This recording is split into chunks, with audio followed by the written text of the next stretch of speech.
After the Republic Act 11479 or the Anti-Terrorism Act of 2020 took place, a lot of people oppose and question this new act, and others says it will affect the human rights. For today's vlog, we will talk about the new bill, the Republic Act 11479 or also known Anti-Terrorism Act of 2020.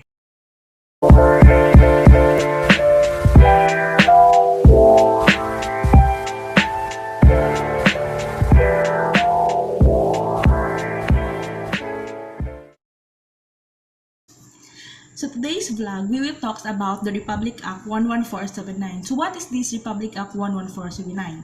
So it is an act to prevent, prohibit, and penalize terrorism, thereby repealing the Republic Act number 9372 or otherwise known as the Human Rights Security Act of 2007.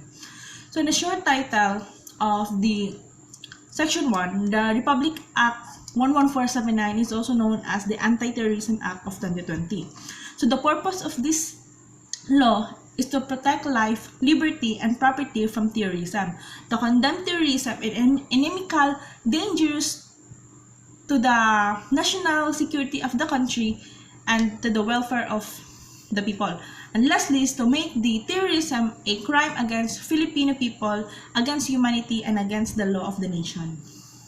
So, when we say terrorist individual, these are the one who prescribe these following acts.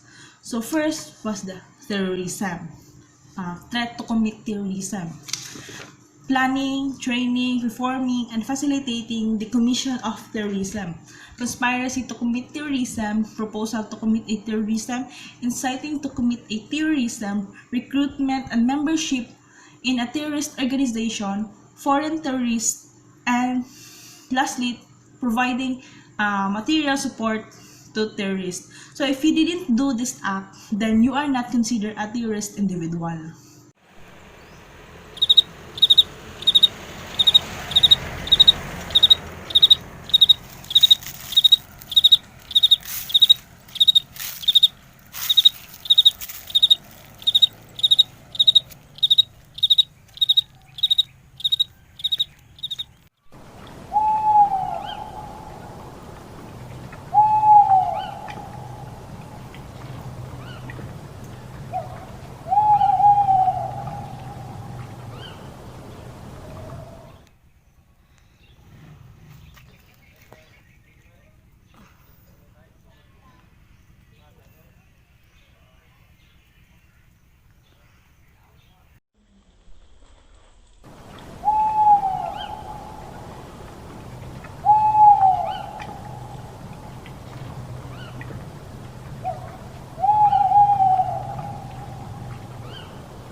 So there are so many issues that proposed after this Republic Act 11479 took place. So one of the most feared provision of the anti-terrorism law is the warrantless arrest, which its critics believe authorizes arrest in mere suspicious, not only that the persons can be detained for a maximum of 24 days without any charges filed before a court. So the laws implementing rules and regulations provided instances when warrantless arrest may be made, including when a person is actually committing and attempting to commit terrorism and other related crimes. When a prisoner escapes, or when there is a probable cause that is a suspected basis or the personal knowledge of the arresting officer was the perpetrator of the crime. And the law enforcers needs to submit a sworn statement detailing the person suspected of committing terroristic acts.